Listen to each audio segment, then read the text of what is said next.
Boa tarde, pessoal. Só pegar uma aguinha aqui que o tocar um Jus Brasil é um estresse. Ah, tá aqui já.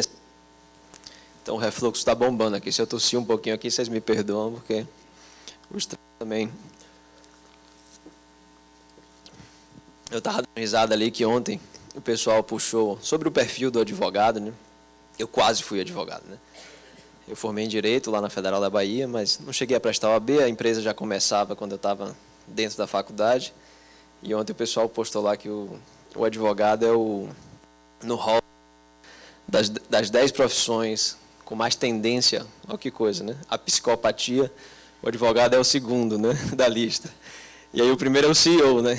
Então, tipo, o bom no meu caso é que, além de quase advogado, também na posição de CEO, ainda tem aquela outra que fala que quem toma café sem açúcar também tem tendência à psicopatia, que é o meu caso também, né? Então, basicamente, me definindo aqui, eu sou um psicopata, né? Bom, fala da gig economy aqui, tem a ver com a nossa visão de Jus Brasil. Eu acho que nem todo mundo sabe. Assim, em cima daquela plataforma de informação, algo que a gente trabalha bastante é em conectar as pessoas com os advogados e em conectar advogados com advogados, né? Até no quadro da B2L a gente está classificado ali como redes profissionais e realmente tem tudo a ver com isso. Acho que eu não estou conseguindo passar aqui, não.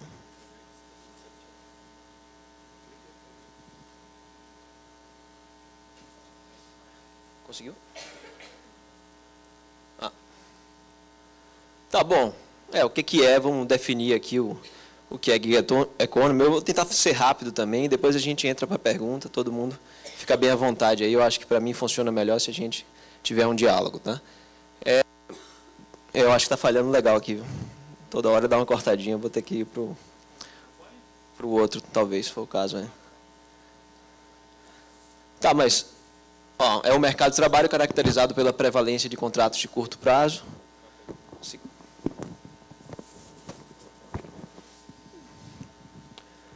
Alô, alô. Estão ouvindo bem? Ouve? Tá. Então, contratos de curto prazo, trabalhos freelance, né, em oposição àquele caracterizado por empregos permanentes. E daí, hoje no mundo, né, falou-se muito disso, com essa coisa da uberização, então é Uber para cá, essas plataformas de freelance que existem na internet, no pessoal de desenvolvimento, tem muito de gig economy. Mas assim, então, sei lá, 2 anos atrás, 1 ano atrás, tinha pesquisa nos Estados Unidos mostrando que 40% do trabalho americano já é nesse formato de economia freelance, compartilhada, mas recentemente saíram outros estudos também contrapondo isso e mostrando que não é tão clara essa tendência, né? Então, na verdade, os dados aí, pelo que eu tentei me atualizar aí recentemente, não são tão conclusivos em termos de quanto isso é tendência, mas eu acredito que é sim. Eu já vi esse movimento antes, né? Tem aquelas coisas que viram super hype, e todo mundo fala, e aí sai pesquisa apontando que vai acontecer, etc. Depois todo mundo esquece, e daqui a pouco, quando você vê, sua vida já está tomada por aquilo ali, né? Então, pode ser que aconteça isso aqui. É um pouco do exercício de futurologia que o Eric estava falando aqui antes, mas eu vou mostrar a minha perspectiva aqui de por que eu acredito que é uma tendência sim, tá?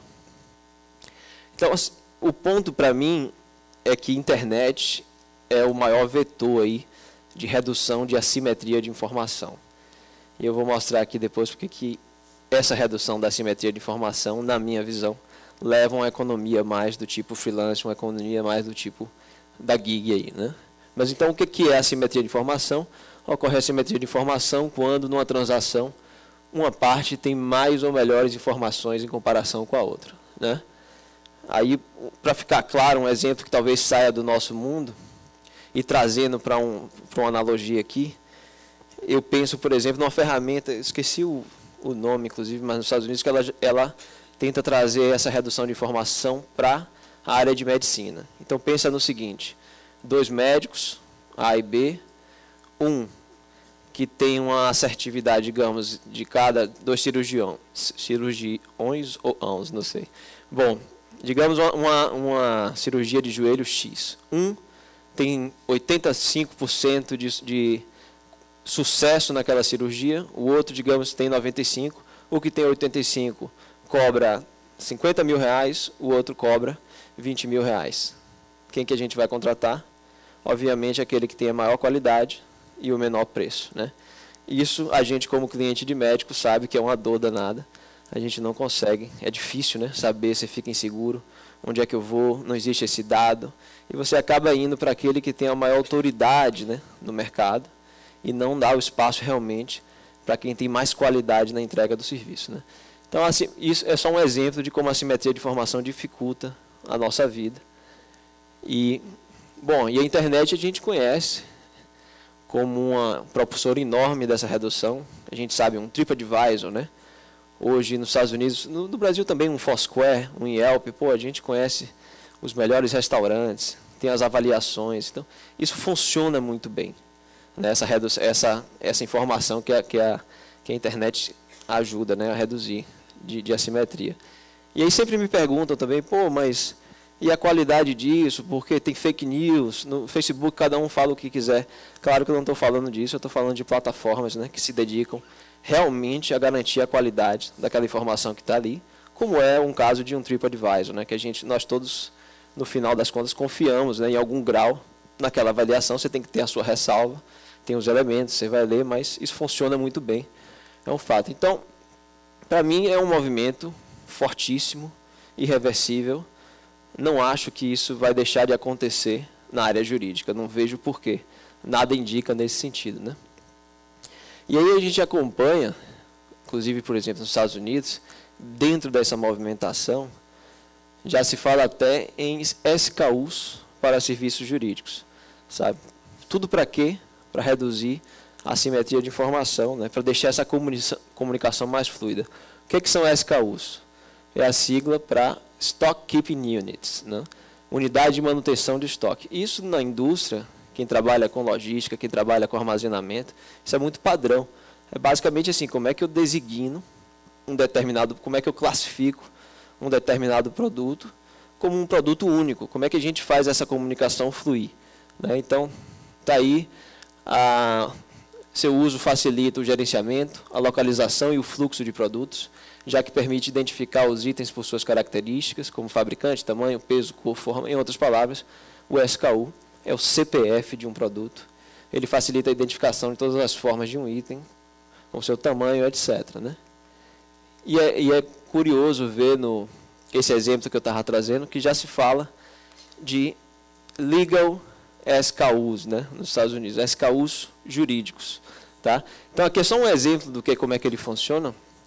Pensa no mercado de construção civil, como seria caótico o mercado se movimentar se você não tivesse os SKUs bem determinados. Então, um construtor quer fazer uma compra de prego, um determinado tipo de parafuso. Olha a quantidade de atributos que tem.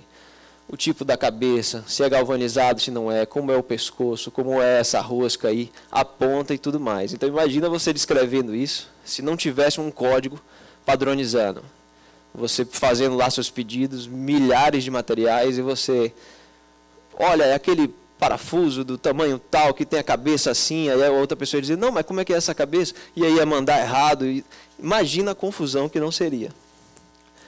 No direito, é exatamente assim, né? Então, a gente chega no advogado, é difícil delimitar o problema, ou um advogado quando precisa de outro, difícil delimitar o problema, é difícil se entender, é difícil precificar, é difícil dar qualquer tipo de previsibilidade. Até a gente falando hoje aqui de jurimetria, eu acho que Zavalha falou bastante. Para mim, aqui tem uma base muito forte para a gente conseguir fazer jurimetria melhor, essas análises, esses reports, porque no final das contas a gente não consegue delimitar, a gente não consegue se comunicar, a gente não consegue dizer exatamente sobre o que a gente está falando, né, dentro do direito.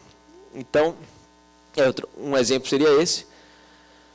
Um exemplo que eu penso por causa de algo que eu vivi na empresa, para a gente concretizar melhor isso. Então, em determinado tempo, a gente estava lá debatendo sobre se a gente deveria pagar ISS sobre a publicidade que é veiculada no Jus Brasil. Tá? Então, qual que é o SKU aqui? Publicidade veiculada ISS sobre publicidade em site, né? De internet, obviamente, né? Então, o que acontece aí para mim? Eu não queria um tributarista. Não me interessa um tributarista. Eu queria aquele tributarista que já estudou esse SKU especificamente. Quem que já resolveu o problema de se eu pago, devo ou não pagar ISS sobre publicidade em site? Isso é um SKU, digamos assim, algo bem mais definido dentro de uma questão jurídica. Então, o que é que aconteceu lá? Nosso advogado estudou, resolveu a questão com a solução de consulta da Receita Federal. Acho que a OL já tinha feito uma consulta pública, a Receita respondeu, deu a resposta, é assim que a Receita trata isso, isso resolveu o nosso problema. Extrapola isso, o que acontece? Você tem lá mais 10 mil empresas que têm esse problema, especificamente, mas elas não sabem que existe um advogado que já resolveu exatamente isso. Se soubessem, estariam contratando ele. Mas aí tem a assimetria de informação. O que é que vai acontecer? Essas empresas, em geral, não vão contratar nenhum advogado, 99%, e vão continuar com esse problema e vão dar uma solução qualquer. As que vão contratar, vão pagar para que um outro advogado, que nunca lidou com esse problema, estude tudo de novo e, quem sabe, ele vai chegar nessa solução do ISS que o nosso advogado lá já chegou, né? Então, só exemplificando aqui como que isso atravanca as coisas, né? Como que deixa as coisas mais difíceis. Então, isso aqui era só para fechar essa parte de que eu não sei quando, mas para mim é fato que isso vai acontecer, sabe? Não sei se é a futurologia dos 30 anos lá que a gente estava falando, aí eu apostaria que sim, pelo que a gente vê desenvolvimento até de inteligência artificial em conseguir entender esses aspectos, mas talvez mais cedo. A gente com certeza gostaria muito de ter essa classificação. Mais cedo aqui a gente conversando no almoço, até falando em talvez ter uma colaboração entre empresas e tudo mais para organizar uma base dessa, porque o mercado para mim fica super caótico pela falta dessa organização. Ela acontece, tá certo? Assim, as pessoas falam como se fosse, não, é super complexo, não tem como fazer isso. Mas a gente sabe que tem aquele Pareto, aqueles 20% das causas, que assim, digamos, dos SKUs, que representam 80% a 90% das demandas, e que dariam, assim, já para dar uma organizada enorme, né, nesse mercado. Então, para mim, assim, vai acontecer, não sei exatamente quando, mas é uma tendência irreversível aí, na minha opinião. Mas aí, voltando, por que isso leva a gig economy, né? Basicamente, pelo exemplo que eu dei, a gente já consegue enxergar. Se você consegue ter esse nível de conhecimento, digamos, você sabe quem são os profissionais que já resolveram cada tipo de problema, você tem uma tendência a querer contratar sempre aquele mais especializado. Até numa tendência também de super especialização.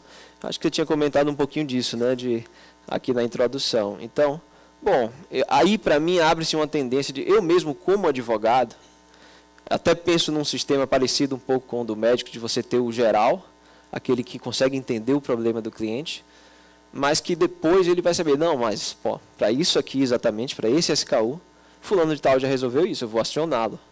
E todo mundo economiza e cria-se um mercado muito mais eficiente e muito maior, inclusive, que é um dos pontos que a gente vai colocar no final. Tá certo? Então, para mim, a tendência está nesse ponto de que se você consegue realmente chegar no profissional correto, aquele mais especializado, aquele que já resolveu essa situação, você tende a abrir o seu leque e não ficar com a relação com um único advogado como é hoje. Hoje é como se todo mundo só consultasse um clínico geral na advocacia, né? E não um clínico geral que direciona também. Acontece, eu sei que acontece, mas não no nível do que a gente está falando aqui, tá?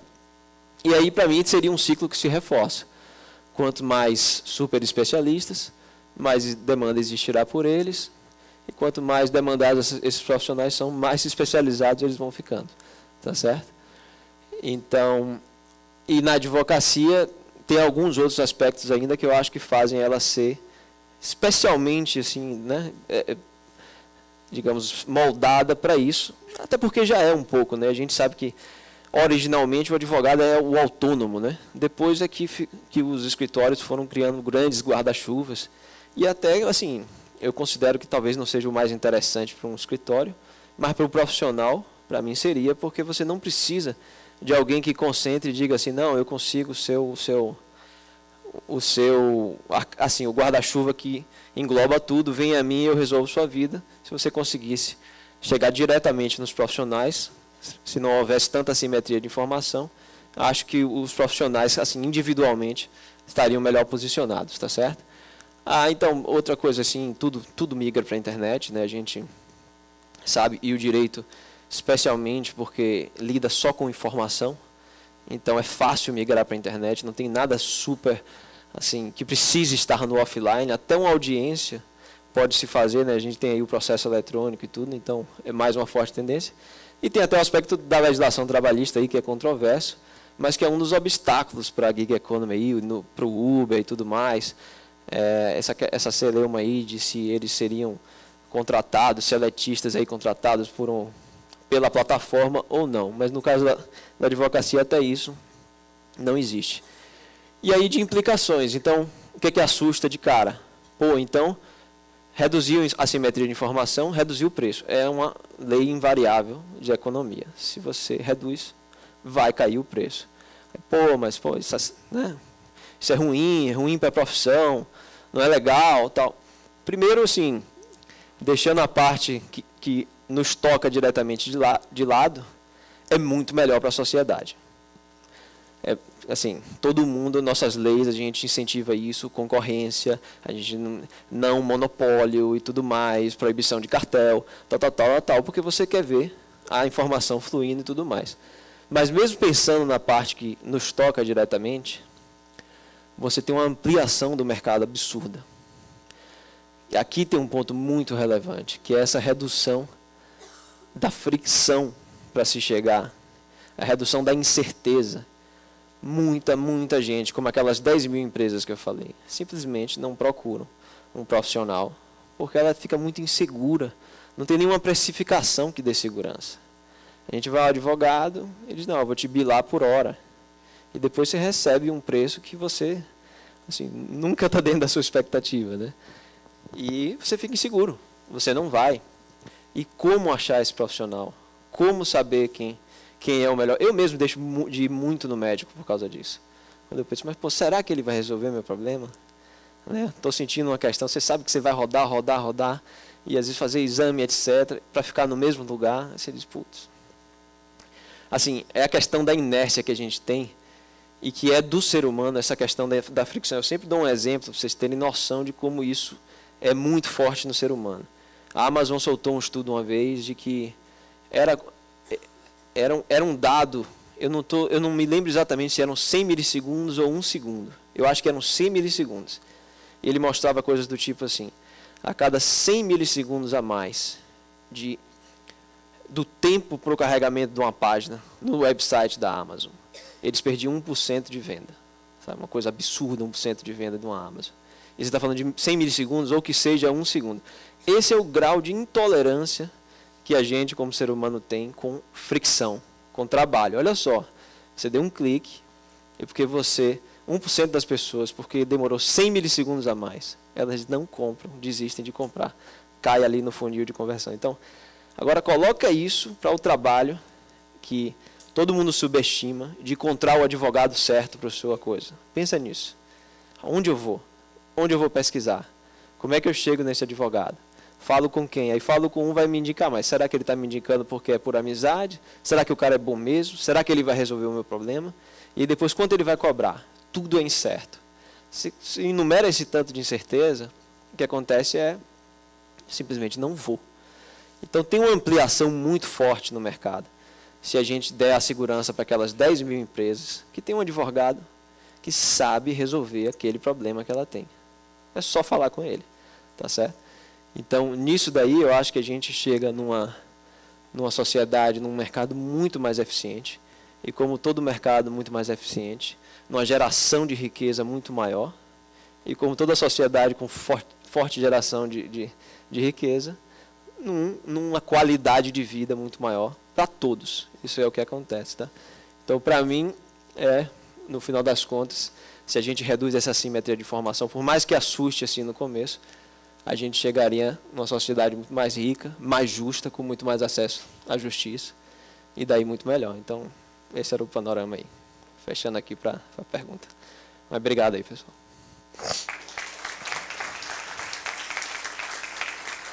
Não sei se eu ainda tenho 10 minutos. Não sei se tem espaço para pergunta. Tem? E se alguém tem alguma pergunta, né? A gente não tem, mas eu tenho microfone, eu que mando. Alguém quer perguntar uma coisa? 10 segundos. Quem quer? Levantou a mão? Não? Só tem 10 segundos. É porque a gente tem um debate agora. Fechou. Eu queria te perguntar uma coisa. Você apanha na rua dos advogados trabalhistas? Tem lidado com isso?